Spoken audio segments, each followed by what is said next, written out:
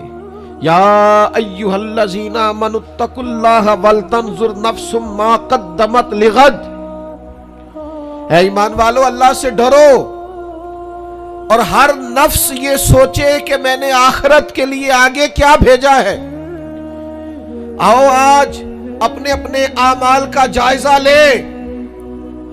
ہمارے لیے آج شام کھانے میں کیا ہے یہ سب کو پتا ہے، اس ماہ میرے گھر میں کیا آمدن ہے، کیا خرچ ہے، یہ سب کو پتا ہے، لیکن رب کہتا ہے وَلْتَنْظُرْ نَفْسٌ مَا قَدَّمَتْ لِغَدٍ، یہ بھی دیکھ تو نے اپنی قبر کے لیے آگے کیا بھیجا ہے، آخرت کے لیے آگے کیا بھیجا ہے، یہ دیکھ قیامت والے دن کے لیے تیرے پاس سرمایہ کیا ہے، وہاں جب اللہ کے حضور حاضر ہونا ہے تیرے پاس پیش کرنے کو کیا ہے۔ جناب صدیق کے پاس پیش کرنے کو وفا ہے، امت کی خدمت گزاری ہے جناب عمر کے پاس، جناب عثمان غنی کے پاس سخاوت ہے، مولا علی نے ہر میدان میں تلوار چلا کے اسلام کا جھنڈا بلند کیا ہے، حسین ابن علی نے سر دے کر اللہ کے حضور نظر پیش کی ہے۔ میں بھی سوچوں نا یار، آپ بھی سوچے نا، نعمتوں کی بہتات کتنی، ہماری بھری ہوئی تجوریاں، ہمارے آنگن میں کھیلتی ہماری اولادیں، ہمارے ارد گرد ہمارے دوستوں کی لائنیں، ہمارے دسترخوان پر بچھی ہوئی نعمتیں، ہمارا تندرست وجود، ہماری بولتی زبان، ہماری دیکھتی آنکھیں، ہمارے سنتے کان، ہماری سانس لیتی روح، اس سارے وجود سے ہم نے کیا اکٹھا کر کے اپنی آخرت کے لیے بھیجا ہے، صبح قیامت کے لیے ہم نے سامان کیا کیا ہے، اللہ کے حضور جب ہمیں جواب دینا ہے تو ہمارے دامن میں کیا ہے، کیا پیش کرنا ہے۔ آج اپنے دل سے، اپنی روح سے یہ سوال ہمیں ضرور کرنا ہے، اور ایک بار نہیں 6 بار کرنا ہے، اور بار بار کرنا ہے۔ نبی پاک صلی اللہ تعالی علیہ وسلم نے ارشاد فرمایا ہے، حضور فرماتے 5 سوال پوچھے گا رب قیامت کے دن، اور جب تک تم ان سوالوں کے جواب نہیں دو گے تمہیں ہلنے نہیں دیا جائے گا۔ ایک یہ پوچھا جائے گا عمر کہاں گزری، سارا وقت ضائع ہو گیا موبائل پہ، سارا ٹائم ضائع ہو گیا خوش گپیوں میں، شغل میلہ، آنا جانا، عمر ساری قیمتی وقت ضائع کر دیا۔ اسی سوال سے متعلقہ دوسرا ہوگا جوانی کہاں گزاری، وہ ساری کھیل کود میں گزر گئی، لہو و لعب میں گزر گئی، گیموں میں گزر گئی، یہ سوال ہوگا۔ اور تیسرا سوال رب پوچھے گا، بتاؤ نا مال کہاں سے کمایا، ذرائع آمدن بتاؤ، دنیا میں تو تم نے دھول جھونک لی جہاں دھونکنی تھی، یہاں بتاؤ کہاں سے کمایا، اور کما کر بھی تم مالک نہیں ہوئے۔ چوتھا سوال یہ پوچھا جائے گا، بتاؤ مال خرچ کہاں کیا، اور میرے نبی پاک فرماتے ہیں 5واں سوال یہ ہوگا، یہ بتاؤ اپنے علم پر عمل کتنا کیا۔ لیکچر دینا آسان ہے، تقریر کرنا آسان ہے، واعظ کرنا آسان ہے، سمجھانا آسان ہے، فیس بک پر اچھی نصیحت لکھ دینا آسان ہے، روز صبح واٹس ایپ پہ سب کو بہترین نصیحتیں بھیجنا آسان ہے، لیکن قیامت کے سوالوں میں سے ایک معتبر سوال ہے، بخاری میں موجود ہے، 5 سوالوں میں سے آخری سوال یہ ہے کہ جو تم جانتے تھے، جس کا تمہیں علم تھا، جو تم نے سیکھا تھا، جو تم نے پڑھا تھا، اس پر تمہارا عمل کتنا تھا۔ کس کو نہیں پتا نماز فرض ہے، کس کو نہیں پتا والدین کی خدمت کرنا ضروری ہے، حلال حرام کی تمیز سے کون آگاہ نہیں ہے، کون نہیں جانتا کہ میرا رویہ تلخ ہے، لوگوں کو تکلیف دیتا ہے، کون نہیں سمجھتا کہ میری فلاں فلاں چیز کی وجہ سے فلاں فلاں لوگ تڑپتے ہیں، سسکتے ہیں، روتے ہیں۔ بہت ساروں کو پتا ہے کہ میری بیوی، میرے بچے، یہ کچھ عورتوں کو پتا ہے میرا شوہر، میرے خاندان والے میری وجہ سے تکلیف میں، بہت سو کو پتا ہے میری وجہ سے میرے پڑوسی تکلیف میں، بہت سو کو پتا ہے میری وجہ سے میرے ملازم تکلیف میں ہیں۔ تم سے پوچھا جائے گا اپنے علم پر کتنا عمل کیا، وہ جو تم جانتے تھے، جتنا تمہیں شعور تھا۔ آج پوری امت مسلمہ میں کیا ہو رہا ہے، تقریریں، واعظ و نصیحت، فقط واعظ و نصیحت۔ اقبال کہتے ہیں مسجد تو بنا دی شب بھر میں، ایمان کی حرارت والوں نے اور یہ دیکھنا کیا کہتے ہیں من اپنا پرانا پاپی تھا، برسوں میں نمازی بن نہ سکا۔ اور اقبال بڑا اپدیشک ہے، من باتوں میں مو لیتا ہے، بڑی سونی باتیں کرنی آتی ہے ہمیں۔ اقبال بڑا اپدیشک ہے، یہ من باتوں میں مو لیتا ہے پر گفتار کا قاضی ہے، کردار کا غازی بن نہ سکا۔ گفتار کا قاضی غازی بننا آسان ہے، لیکن اپنے عمل میں نکھار لانا، ہاں۔ سب سے پہلے دو چیزوں کا حساب ہونا قیامت میں، یاد رکھیے گا۔ اعمال میں سب سے پہلے نماز کا حساب ہوگا۔ حضور نے فرمایا کافر اور مومن کے بیچ فرق ہی نماز کا ہے۔ اور حقوق العباد میں سب سے پہلے قتل کا حساب ہوگا۔ یہ دو حساب سب سے پہلے، اور کچھ لوگ ایسے بھی ہوں گے جن کا حساب آسان ہوگا۔ نبی پاک علیہ السلام نے وہ 3 لوگ بھی بتائے ہیں جن سے میرا مالک آسان حساب لے گا۔ یا رسول اللہ کون کون سے؟ حضور نے فرمایا جس سے لوگ توڑتے تھے پر وہ جوڑتا تھا، رب آسان حساب لے گا۔ اور کریم فرماتے ہیں، یہ آپ نے بھولنے نہیں، یہ لب لباب ہے ساری گفتگو کا، یاد رکھ۔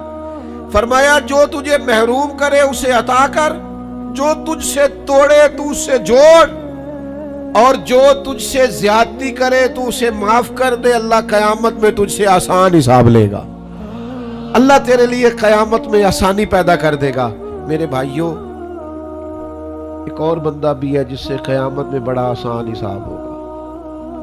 کریم محبوب علیہ السلام نے فرمایا جس کے سینے میں حسد نہیں نہ ہوتا، جس کے دل میں بغض نہیں ہوتا، جس کے دل میں کینہ نہیں ہوتا، سانو تخت ہزارے دی لوڑ کی، وہ اسی کسے دے کچھ بھی نہیں لگ دے، نہ کوئی ساڈا دردی۔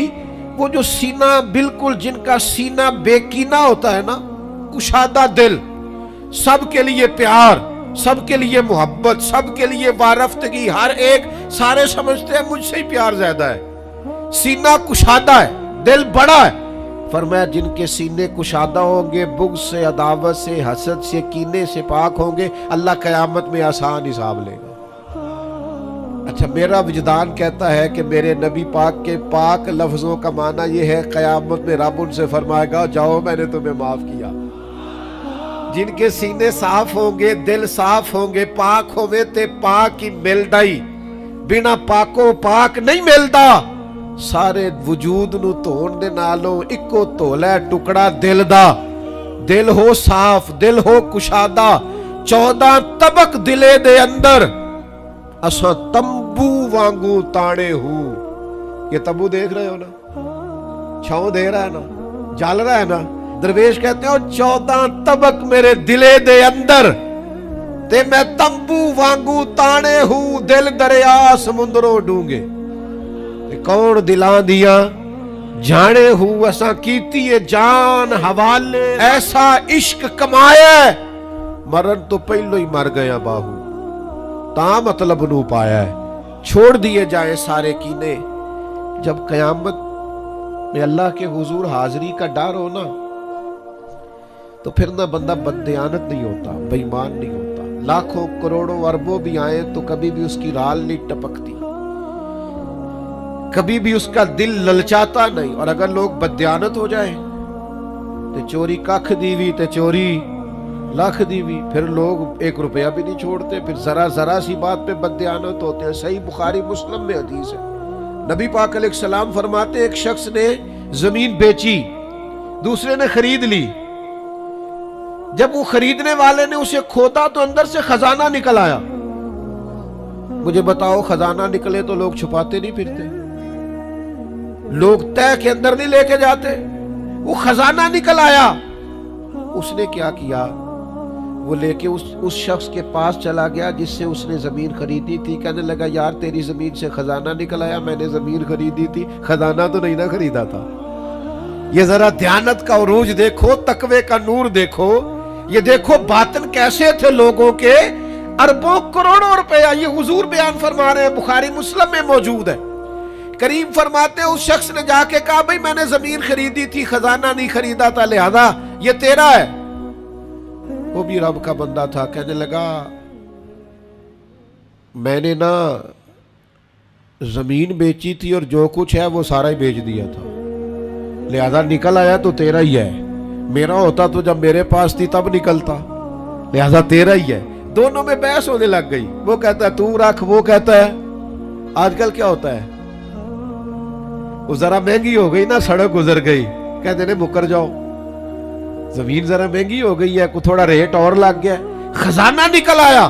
حضور فرماتے ہیں وہ دونوں ایک دانا کے پاس گئے اور جا کے کہا یار یہ مسئلہ بن گیا ہمارے لیے، خزانہ نکل آیا زمین سے، تو اب میں اسے کہتا ہوں تو لے واپس، چونکہ تیری زمین سے نکلا ہے، تو یہ کہتا ہے میں نے زمین بیچی تو خزانہ بھی بیچ دیا۔ وہ دانا کہنے لگا تمہاری کوئی اولاد بھی ہے؟ ایک کہنے لگا میری بیٹی ہے، دوسرا کہنے لگا میرا بیٹا ہے، کہنے لگا دونوں کی شادی کر دو اور خزانہ دونوں کو دے دو۔ اور میرے بھائی جب حضرت شیخ ابو الحسن ایک درویش تھے مصر میں، ہر روز دعا مانگتے تھے یا بیویوں پہ رحم فرما، یا اللہ اس تاجر کی 2 بیویوں پہ رحم فرما۔ لوگوں نے کہا حضور یہ کیا معاملہ ہوا؟ فرمانے لگے یہاں مصر میں ایک تاجر رہتا تھا، اسے اکثر و بیشتر تجارت کی غرض سے ملک کے شام جانا پڑتا، تو اس نے سوچا وہاں نکاح نہ کر لوں، اس نے وہاں نکاح کر لیا، مالدار تھا، وہاں ایک بیوی رکھ لی، مکان رکھ لیا۔ اب یہ جو بیوی مصر میں تھی نا، اسے تھوڑا شک گزرا، بیوی بڑی گہری جاسوس ہوتی ہے، اسے سمجھ آ گئی کہ بدلے بدلے سے میرے محبوب نظر آتے ہیں، اسے سمجھ آ گئی کہ دھلے دھلے کپڑے آتے ہیں، وہ کیفیت ہی نہیں، پہلے جو رنگ ہوتا تھا۔ ایک شخص کو پیسے دیے، کہا ذرا اس کی جاسوسی تو کر۔ شیخ فرماتے ہیں وہ ملک کے شام پہنچا، اس کے پیچھے پیچھے وہاں جا کے اس نے واپس آ کے خبر دی کہ تیرے شوہر نے تو نکاح کیا ہوا، لیکن اتفاق کی بات یہ کہ اس دفعہ جب یہ سفر سے آیا تو شدید بیمار تھا، بیوی حوصلے والی تھی، صبر والی تھی، اس نے سوچا کہ ذرا صحت اس کی ٹھیک ہوتی ہے تو پھر میں اس سے بات کروں گی کہ تم نے مجھے بتایا ہی نہیں اور نکاح کر لیا ہے، لیکن اس کی طبیعت ٹھیک نہ ہوئی، وہ زیادہ بیمار ہوا، حتیٰ کہ انتقال کر گیا، اولاد کوئی نہیں تھی۔ اس بیوی نے عدت گزاری اور پھر جتنی جائیداد تھی اس کا وہ حصہ جو دوسری بیوی کا بنتا تھا وہ سارا اونٹوں پہ رکھا اور مصر سے لے کر شام پہنچی اپنے بھائیوں اور عزیزوں کے ساتھ، اور اسے جا کے کہنے لگی زمانہ تو نہیں جانتا پر میں تو جانتی ہوں نا، اللہ کو جواب دینا ہے، اس کی تو بھی بیوی ہے، جتنی میں حقدار ہوں تو بھی حقدار ہے، لہذا یہ حصہ تیرا رکھ لے۔ وہ کہنے لگی میری بہن اللہ تجھے جزا دے، جس رب کو تو نے قیامت میں حساب دینا میں نے بھی اسے ہی دینا ہے۔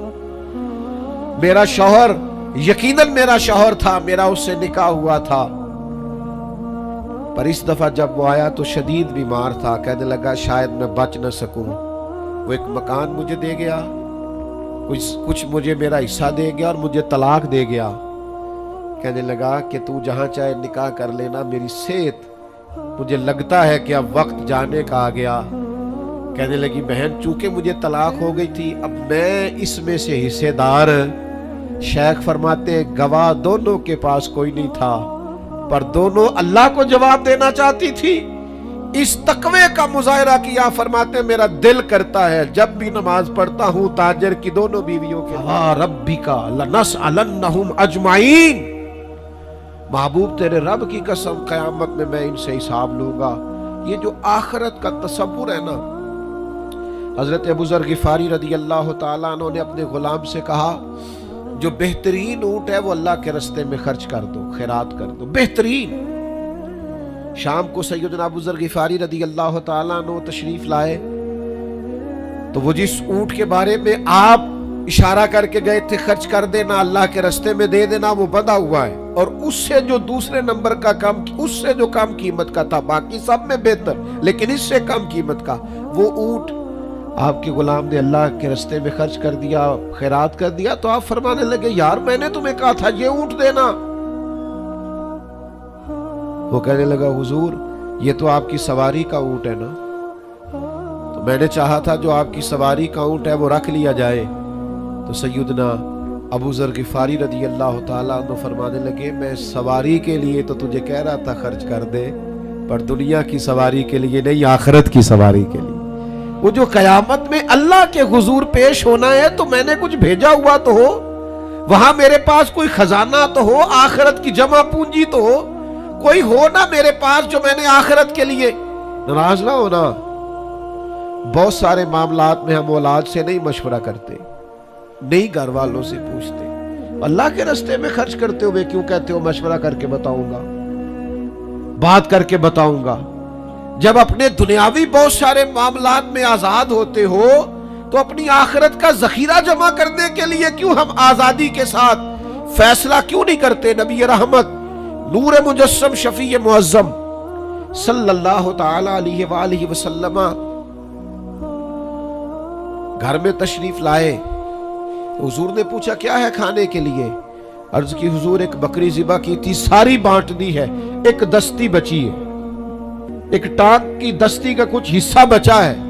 تو حضور نے فرمایا نہیں، جو تم نے بانٹ دیا ہے وہ سارا ہی بچ گیا ہے۔ کیوں؟ وہ آخرت کے لیے جمع ہو گیا ہے، وہ سارا بچ گیا۔ یہ جو تم نے کہا ہے نا یہ بچی ہے، یہ نہیں بچی، بچا تو وہ سارا ہے جو راہ خدا میں بانٹ دیا گیا۔ میرے عزیزو، اتنا بڑا مجمع ہے، ہزاروں کی تعداد میں آپ لوگ تشریف لائے ہیں، میں عاجز آدمی، آپ سب سے زیادہ گناہگار، صرف ایک پیغام دینا چاہتا ہوں، اللہ کے سامنے ہم نے کھڑے ہونا ہے، اپنی آخرت کی تیاری کریں۔ میں بھی آج نئے سرے سے اپنی زندگی پر غور کروں گا، آپ بھی نئے سرے سے اپنی زندگی پر غور کریں۔ میں بھی آج اللہ کے حضور صدق کے دل سے معافی مانگوں، ہم سب اللہ کے حضور حاضر ہیں، جمعہ پڑھنے آئے ہیں، معافی مانگیں، سارے اپنے رب کی بارگاہ میں عرض گزار ہوں کہ ہمارا مالک ہمارے اوپر اور ہمیں ایسی توفیق دے کہ ہم اپنی آخرت کے لیے کوئی ذخیرہ کر سکیں۔ آخرت کی فکر بڑی اہم چیز ہے۔ آخرت کی وہ کچھ لوگ کہتے ہیں نا فکر نہ کرو، فکر نہ کرو، فکر نہ کرو، سارے دوست یہی کہتے ہیں، آپ میرے قریبی ہیں، میں آپ سے کہتا ہوں فکر کرو، فکر کرو، فکر کرو، پر اپنی آخرت کی فکر کرو۔ 2-2.5 سال ظاہری طور پر عمر کم تھی حضرت صدیق اکبر کی نبی پاک سے، لیکن ایک دن حضرت صدیق اکبر نے عرض کی یا رسول اللہ صلی اللہ تعالی علیہ وسلم، میں دیکھ رہا ہوں آپ پر تو بڑھاپا آ گیا ہے، بال مبارک سفید ہو رہے ہیں۔ تو حضور فرمانے لگے سورہ ہود، سورہ واقعہ، سورہ مرسلات، فرمایا اس طرح کی صورتوں نے مجھے بوڑھا کر دیا۔ کیوں؟ ان میں قیامت کا ذکر ہے، ان میں آخرت کا ذکر ہے، اللہ کے حضور حاضری کا ذکر ہے۔ ان صورتوں نے، ان کی فکر نے، حضور فرماتے ہیں یہ ترمذی شریف میں موجود ہے، مجھے بوڑھا کر دیا ہے۔